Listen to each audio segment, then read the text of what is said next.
Hey, what's up, guys? And welcome to episode 61 of Talk4, the quickfire podcast, where we ask four great questions to unique and interesting people. Behind the mic today for the second time is your host, Louis Skupien. That's me, and our very special guest for today, extremely long time coming, extremely long time coming, Giulz Gonzalez, who's going to be answering our questions today. Giulz, please say hi, introduce yourself, and just give us a quick rundown of who you are and what you do before I shoot some questions. Let's go. Dude, thank you for having me. Like you mentioned, it's been a long time coming, but I get people famous online. That's what I do. I get people on the news. I get people verified. I get people, on different podcast, radio shows, TV, all that sort of stuff. That's what I do. I help entrepreneurs do that essentially, right? Amongst different things, I also have a mastermind, but that's for people that want to grow their own business. So, but predominantly, I run a PR and media company. That's what I do.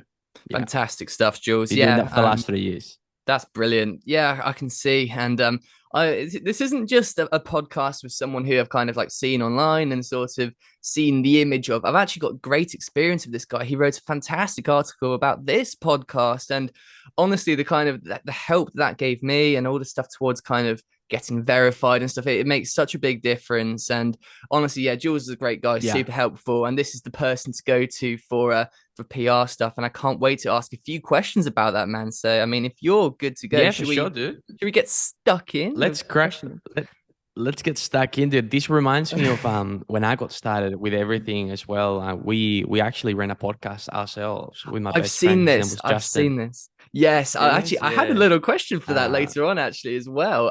So we'll okay. get to see a bit about this as well. And so anyway, man, look, For sure, dude. to kick it off then, so tell me a bit about the backstory of Giulz Gonzalez then. So how did you, I mean, I know you started obviously with the music industry and stuff. So how did you get started Um, there?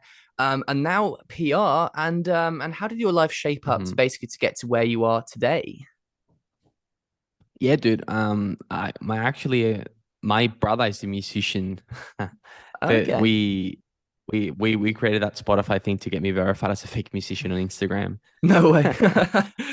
Yeah, and it worked. I was verified as a fake musician, but then they removed it. But long story short, I was in real estate in Sydney, Australia, selling luxury homes for a long time. Mhm.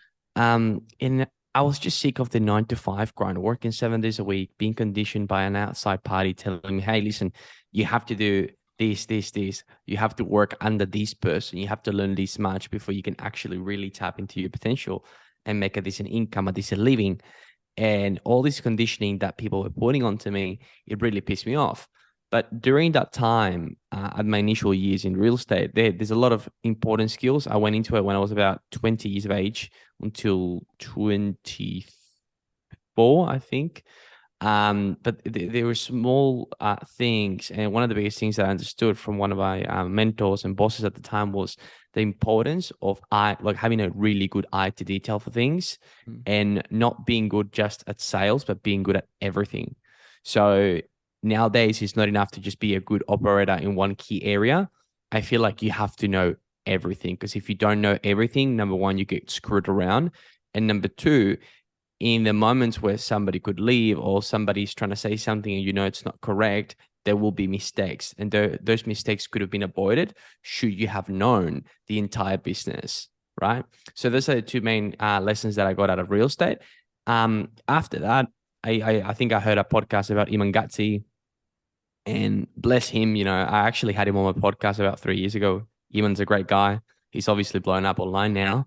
Mm. But he was one of the main reasons that pushed me to get out there and chase my own thing. And I did. And I did. So I fell into it by accident because of him. I quit my job and I went all in. I started a podcast just like you did. I started a podcast just like you did. And I did that for 6 months straight with Justin.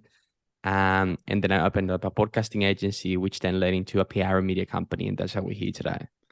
Woo, damn, man, that's a good story to have. I like how it all led on, but I have to say I totally agree with what you said about, you need to have everything in place for it. And it reminds me a bit about tennis actually, because that's my sport and that's what I've played for many years since form. And I it's one of love those tennis. things. I went to It's watch great. Djokovic. Did you? Awesome. Yeah. Oh yeah, it was a great tournament throughout. But I mean, the thing about tennis that I've realized over the years is that it's so competitive, and actually you can't have a weakness. And I was on a podcast talking about this the other Mm, day actually, and you have to have the mental strength, you have to have the physical strength, you have to have the tactics, you have to have the patience, you have to have the yeah. finances.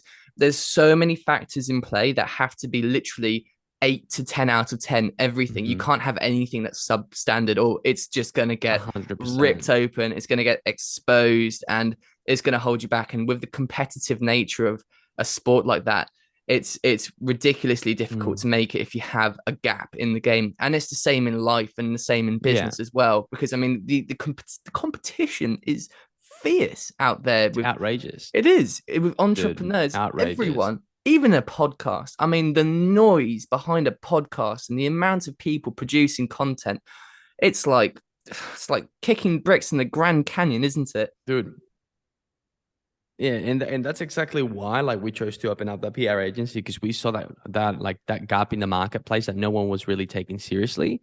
Um, you need to do something else to stand out. Client testimonials, funnels, all these little things that everyone already has are not enough in order for people to be like, all right, I'm going to pay you $10,000 or $5,000. That's a lot of money to ask for someone, that doesn't know you, like you, and trust you. Mm. So having third parties that would validate your work makes an entire difference. And I agree with the fact that, look at the best players. Like, for example, Nick Kyrgios, I forgot his name, in Curious, Australia. curious. Do you know that Yeah. one? Yep, Nick sure do. Kyrgios, Legend. yeah. Like he's got like certain skills that are unbelievable, Yeah, but he's not a complete player. He's just not a complete player. So he will never be what he could have been. so true. Like the lack of discipline, first and foremost. He only trains whenever he wants. It takes a piss. But if you look at Nadal, if you look at Federer, if you look at Nole, unbelievable strength, mental strength, unbelievable mental strength. Yeah, I think that's the biggest difference between the number one, like the 1%, is just that mental strength and the it's so true. self-belief. You know what I mean? Yeah, Yeah. absolutely. It's a shame because, like you said, I mean, I've seen some of Kyrgios's matches where he has been at his prime, and the guy looks almost unstoppable in some instances. Like literally, the kind of shots the guy can hit and the level he can produce is just Mm, mind-boggling. But like you said, it's just the whole sort of. I think it comes to professionalism almost, like the whole just discipline of the I craft and agree. the respect almost for the game and the people playing it as well. That's just where he lacks, and it's always going to hold him back, unfortunately. And that's the same for life, really, isn't it? I mean, sport is one of those things. It's like it very much highlights the problems people have, and it very much highlights like what the Mm, weaknesses are. It's like when you're on a tennis court, you it looks busy, you've got crowds around you and stuff, but actually it's just one person versus one person. Like, where is this guy weak? What is his weakness? What can I do to get under his skin?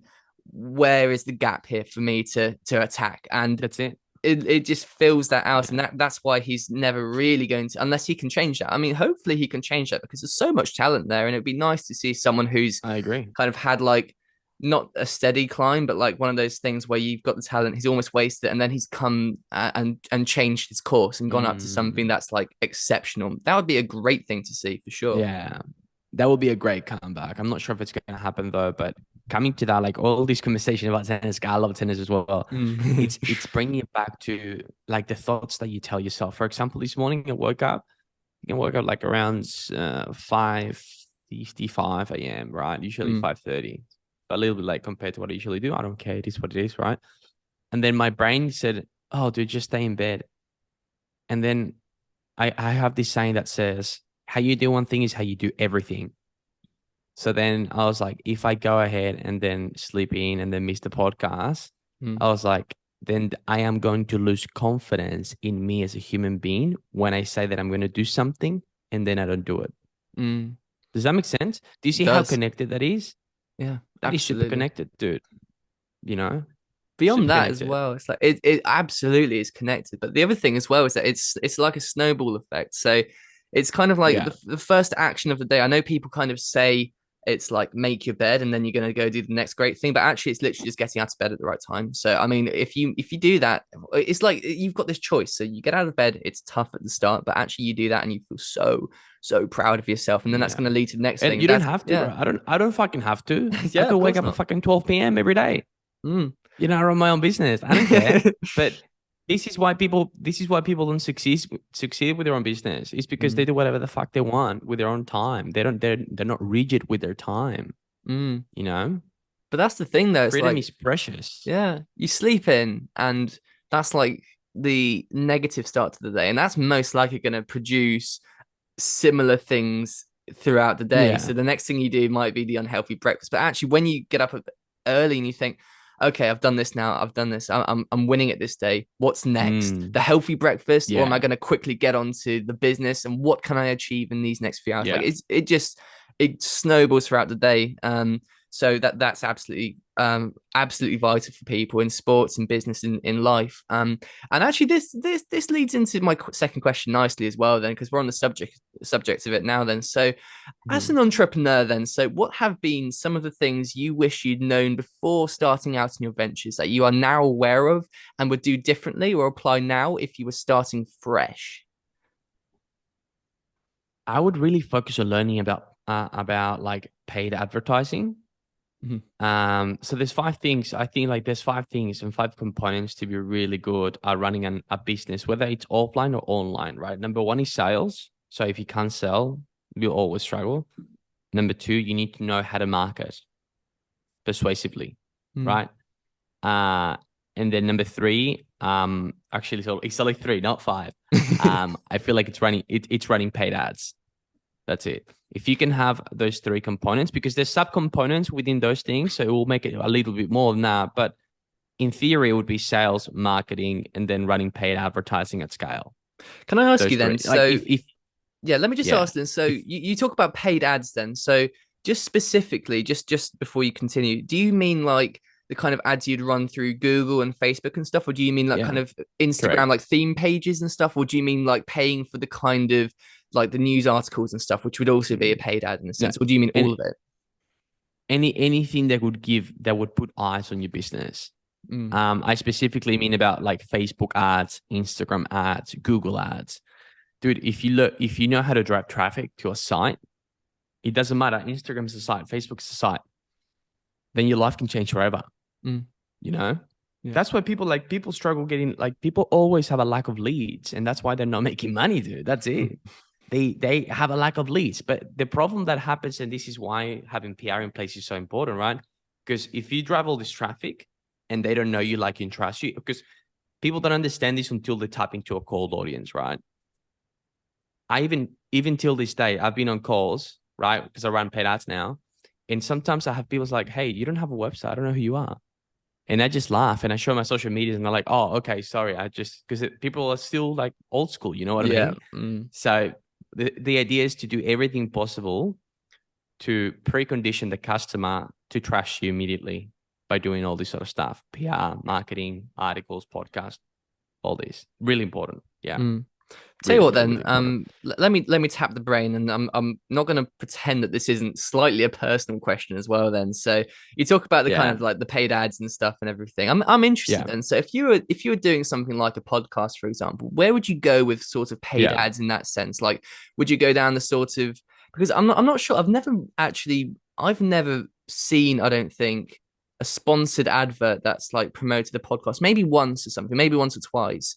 But where would you actually like Mhm. put an ad budget? For example, if you were doing something that's like personal branding or like a podcast or something along those lines, like where would you put Well, your budget?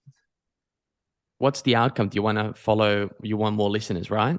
Yeah, so ultimately with a podcast, you want listeners because then you can obviously charge more to run placement ads and stuff and sponsorship deals and everything. And then Yeah. obviously if you attach a product to it and everything, then you've obviously got, like you said, Yeah. you've got more listeners and more leads behind the episode. Mm.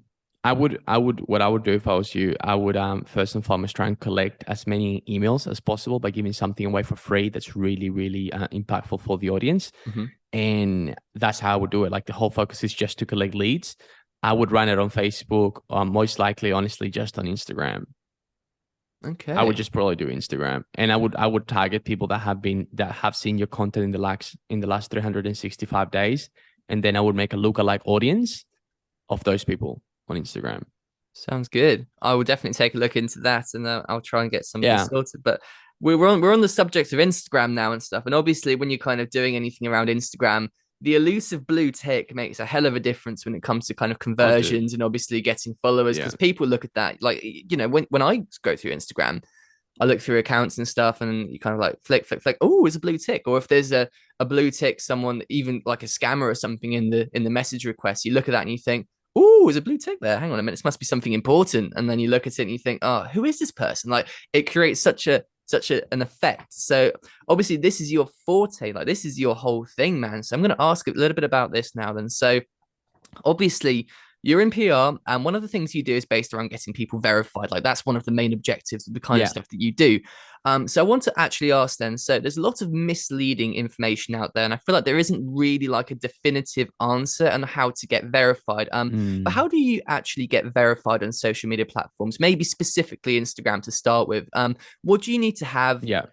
Or what do you need to do, have, or be to get the elusive blue tick? And how important is it really for people for their business and brand?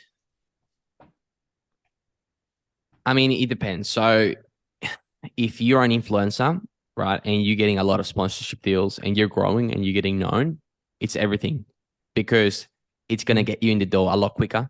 Yeah. It's going to add immediate credibility to you as a personal brand that you're serious and that you're actually known. If you're a business, I don't think you should get it unless you're making over $100,000 profit a month. Reason being is you can't justify it. There's not enough traffic in your profile for you to do it, Mm. right? So if people are constantly researching you, and you're driving a lot of cold traffic into your site, etc., that's when you should get it. The way that it works is simple, dude. It's all based on the press. So it's how much of a good quality is your press, right? So, for example, being featured on Forbes, being featured on entrepreneur.com, like major news sites that people know, like, and trust. And there's small components to it, like, each article doesn't have to, it cannot have a disclosure. We call it like a disclosure tag, which Yeah. says, hey, like somebody has paid us for this article. It doesn't look organic. Yeah. Right. So we want to make sure that the PR and the press that the person would have is as organic as possible. Once you have the PR, usually what they ask for is about 5 links, like 5 really high quality links. Okay. And then we submit them through something that is called Facebook portal. Right. And on the back end, we have access to all of these different portals. We have reps that we work with, and they will look at the case and vet the account, and then they will make the decision in 7 to 14 business days if that account it's eligible for verification. That's the way that it works. The following amount, it's got nothing to do with it. However, the following demographic is really important. So if you're based in the UK and you have followers from Brazil and you follow like your entire following, like 50% is Brazil, and then let's say 10% is England, then you're not going to get accepted no matter how good your press is, because it's confusing for the rep. It's like, well, this person is in the UK, apparently they're famous and popular. That's the Mm. only reason why you get verified, because you're popular and you're famous, right? Yeah. And you're like a public figure. So like, why does he have more followers in Brazil? Weird. And I then you don't get see. approved. That makes sense. Because I mean, the way I kind of saw it almost was like I always thought, kind of from the information that I'd heard before, was like getting verified is kind of like an anti-scam thing, like just to prove that the person's real. So like if someone's Yeah. getting fake Yeah, of accounts made course. of them and stuff, then that's a contributing factor. And actually, recently I had a fake account made of me, and I thought I put the verification in, add the links for the kind of articles and everything too, and I thought maybe it will happen. So it didn't happen. For me, that they turned it down, and I looked. I actually know a couple of people who are quite famous as well who are in the same boat. One of them, actually, both of them are Mm, actors. One of them was in Karate Kid years ago, and his three of his co-actors who were like literally in the same sort of level of a role as he was all got verified, but mm, he didn't. And another guy recently who was in, I'm not sure if you've seen it, it's the new Predator adaptation called Prey. He played the Predator in that for some scenes, and He was also in The Predator in 2018 as well, I think, for some parts of it. So he's a good actor, but he just can't get verified. He doesn't understand why. He So it's doesn't one of have the those right things, press. right? He doesn't have the right press. He doesn't have a personal website. He doesn't have a Google Knowledge Panel. Yeah. Um, it things like it's you need to have a Google Knowledge Panel, a website, and Google. You need to have like Google entirely with good, high quality articles.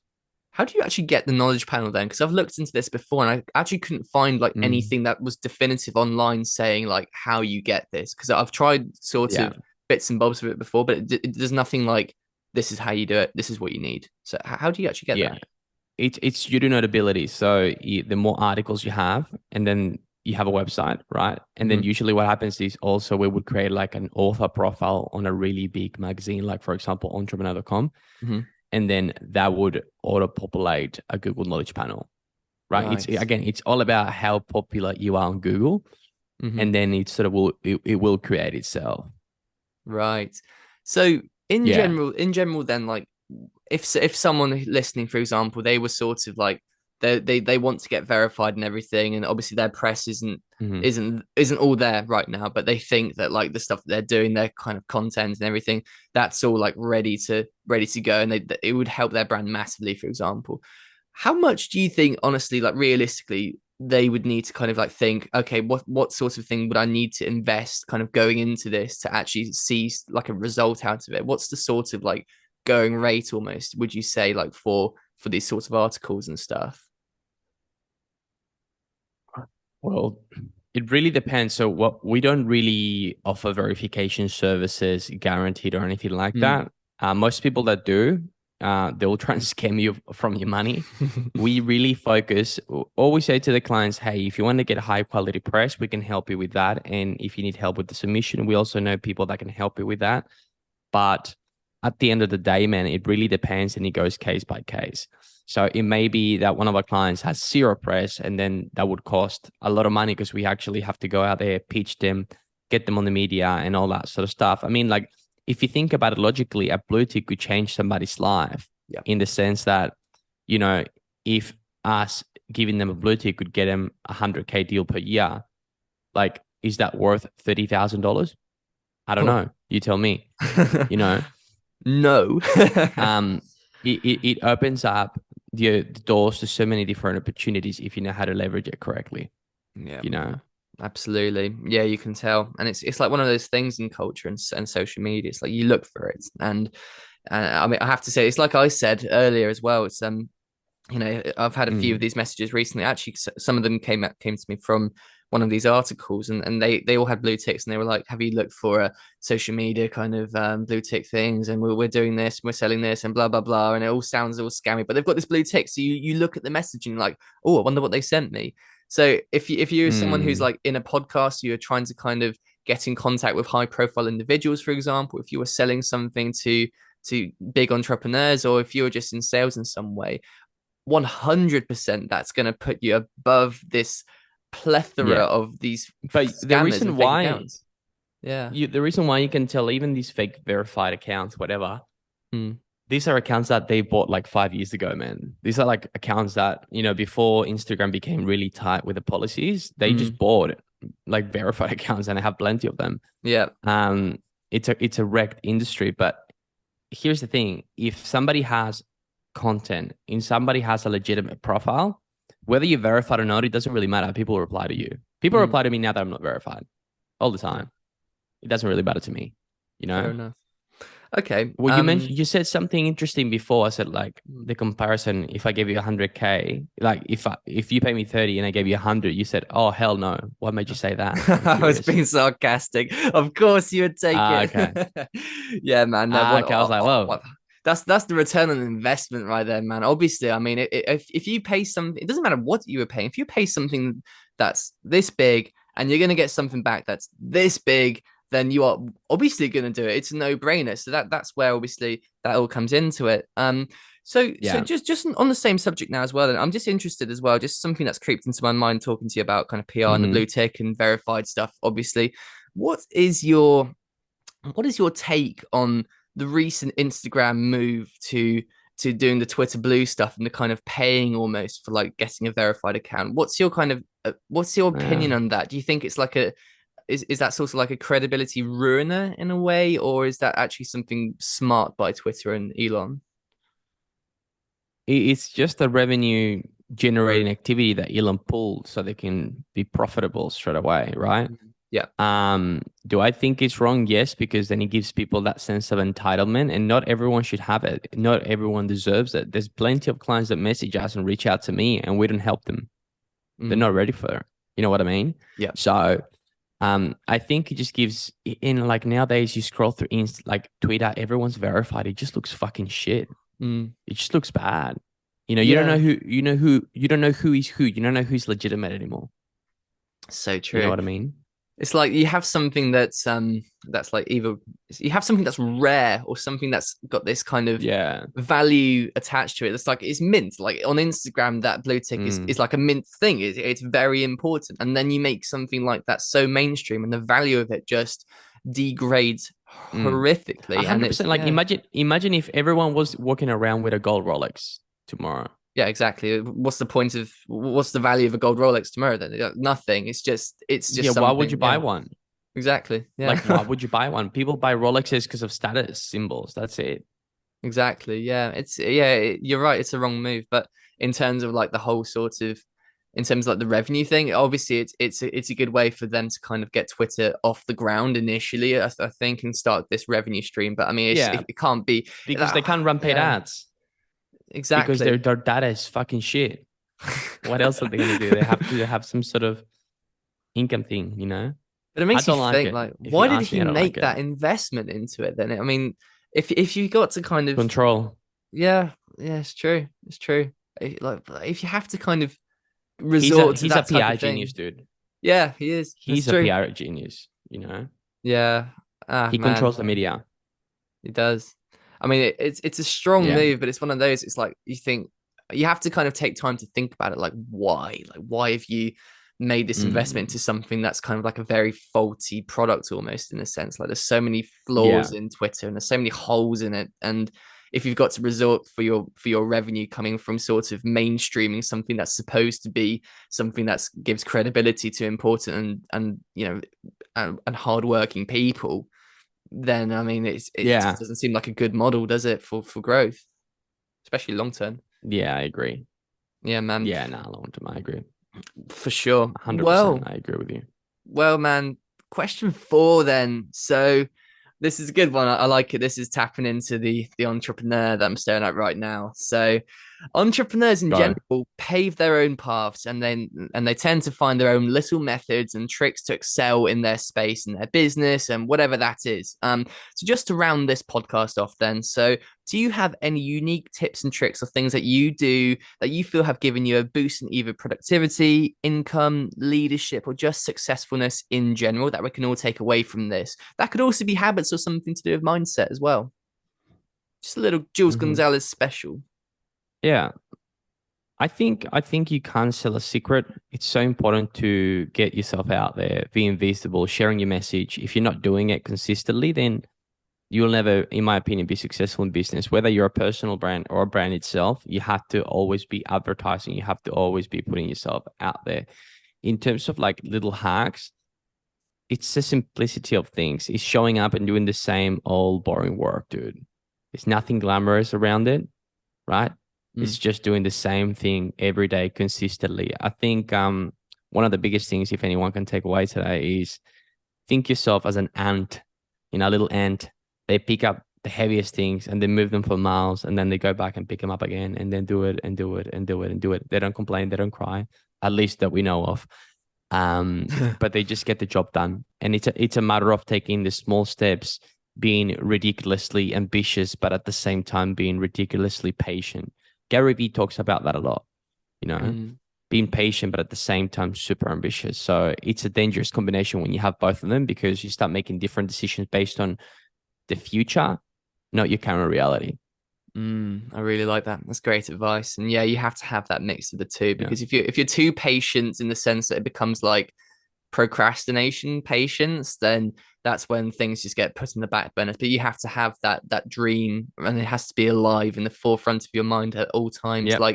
Like the kind of like the Terminator almost, in a sense, like you see in the movies. It's just got this mission, it's got this drive, it's got this mission, and everything it does is just directed towards achieving that. And that's how you've got to be with the whole thing. But yeah, like you said, you can't pull the trigger too soon and be impatient, but you've got to trust the process and focus everything on making your dream a reality. But yeah, man, we hinted at this at the start, but just a little fun, little bit of something on the background of you then. So obviously I saw kind of doing the sifting through the stuff of yours before the podcast. Mm-hmm. You had a podcast, Millennial Success, Yeah. that looked like it was going great.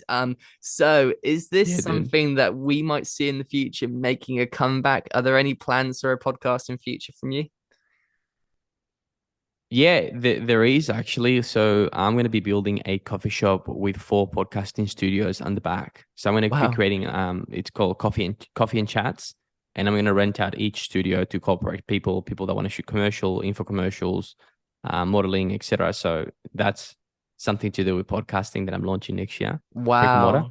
So I'm excited about that. Yeah, That's really interesting, man. I can't wait to see that. Where is that going to be based around then, or is that too soon to disclose?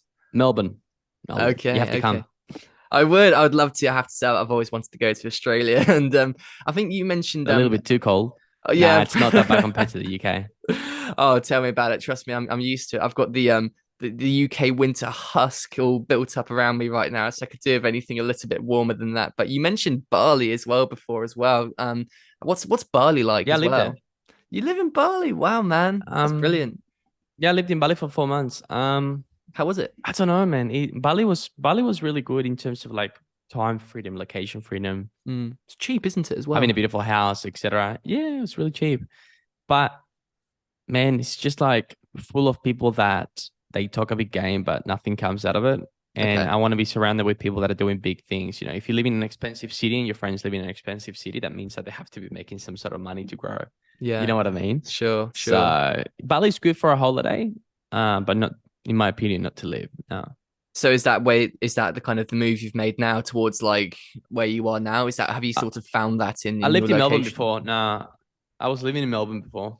Mm. I was in Melbourne before. Yeah, I love it. I love it. It's fast. It's crazy. People going up and down all the time. It's Yeah. good.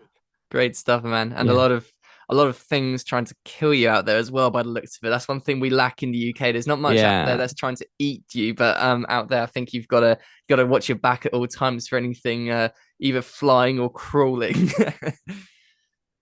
100%. I love Australia's it. dangerous, apparently. I love it, man. Well, look, man, this has been the 4 questions for today. And before we wrap this podcast up, this is your time for the shameless plug. So, Jules, feel free to take a minute and promote Mm-hmm. anything that you're working on, you want people to take a look at, or just something you Yeah. believe in. And that could be social media or any of your projects. Fire away. Let's hear Yeah. it. If for sure, like if you're a personal brand and if you're struggling to stand out, not getting leads, not getting clients, and you really want to make a difference and be heard, be respected, and more importantly, have people know you, like you, and trust you before they choose to work with you, hit me up. You can find me on Instagram. I run a PR and media company, and that's what we do for a living. You can find all the content there. You can ask me a DM any questions that you may have. More than happy to help. That's my Perfect. pitch. Pretty simple. I love it. Yeah, guys, go to the description and I'll make sure I have all the links and everything for that down there for Yeah. Is Jules. this going to be on YouTube as well? Yeah, it's gonna be it goes everywhere. So Legend. it's all around the block, this one.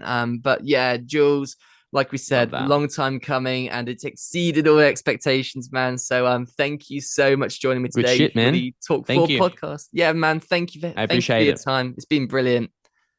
My guy. Yeah, and thank Boom. you guys as well. So this has been 61 episodes. It's going well. Second one today. And if you'd like to listen to the past episodes, go and have a look at our channel. And if you'd like to listen in for our future ones, make sure to hit that subscribe button and spread some love by leaving a like and a comment. Signing off for now.